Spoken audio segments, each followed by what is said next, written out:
Évangile de Jésus-Christ selon saint Luc. En ce temps-là, il arriva que Jésus, passant à travers villes et villages, proclamait et annonçait la bonne nouvelle du règne de Dieu.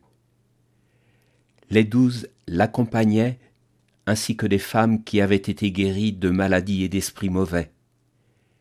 Marie, appelée Madeleine, de laquelle étaient sortis 7 démons. Jeanne, femme de Cousa, intendant d'Hérode. Suzanne et beaucoup d'autres qui les servaient en prenant sur leurs ressources. Lorsque l'Évangile nous dit que Jésus alla à travers villes et villages, il ne le fait pas seul. Avec les 12, il marchait aussi des femmes qui avaient été guéries, Marie-Madeleine, Jeanne, Suzanne et beaucoup d'autres, qui le soutenaient de leur bien. Cette petite phrase ouvre une grande vérité. L'Évangile et l'évangélisation est un projet communautaire où hommes et femmes partagent le même appel à la mission. Ce passage met en lumière l'importance de l'évangélisation comme une mission, une aventure communautaire. Jésus, accompagné de ses disciples, donc nous rappelle que nous ne pouvons pas non plus voyager seuls sur le terrain de la mission. De son côté, il est entouré de femmes qui jouent un rôle essentiel dans son ministère. Elles ont trouvé la guérison et la libération et se joignent à lui, soutenant son œuvre.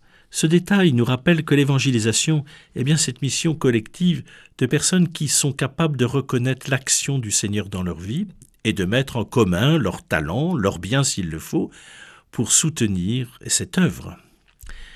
Cette dynamique communautaire est fondamentale. Elle nous enseigne que l'annonce de l'Évangile ne peut pas reposer uniquement sur les épaules d'un seul. Chaque membre a un rôle à jouer, des talents à partager, une voix à faire entendre.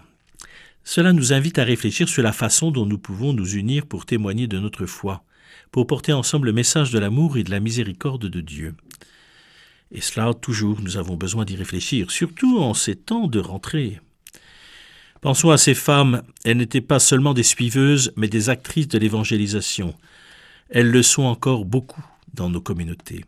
Leur témoignage et leur engagement étaient essentiels pour propager la parole de Jésus. Nous leur devons beaucoup encore aujourd'hui. En ce sens, dans notre communauté paroissiale, reconnaissons la valeur de chaque membre, peut-être plus particulièrement de toutes ces femmes qui se mettent au service de l'évangélisation. Chacun a quelque chose d'unique à apporter, chacun de nous peut contribuer à faire grandir le royaume de Dieu.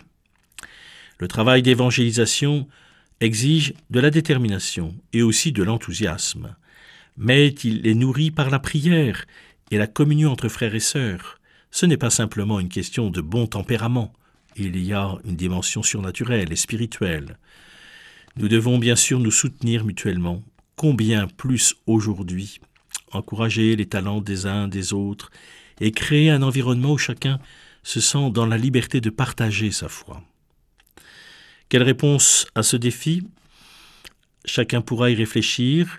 Comment pouvons-nous accroître notre engagement dans l'évangélisation, personnellement, en lien avec la communauté, peut-être tout au long de cette année, en participant à des groupes, à des temps qui sont offerts de différentes manières. Il ne faut pas craindre la nouveauté, car l'Évangile est toujours vivant et pertinent. Osons, soyons audacieux et créatifs dans notre approche, tout en restant unis dans notre mission. Ensemble, c'est ensemble que nous pouvons toucher des cœurs, apporter de l'espoir, faire entendre la voix de celui qui nous a appelés. L'évangile du jour était commenté par le père Yvon Barrault, curé des paroisses Saint-Benoît en Val-de-Loire et Sainte-Marie en Pays d'Ancenis.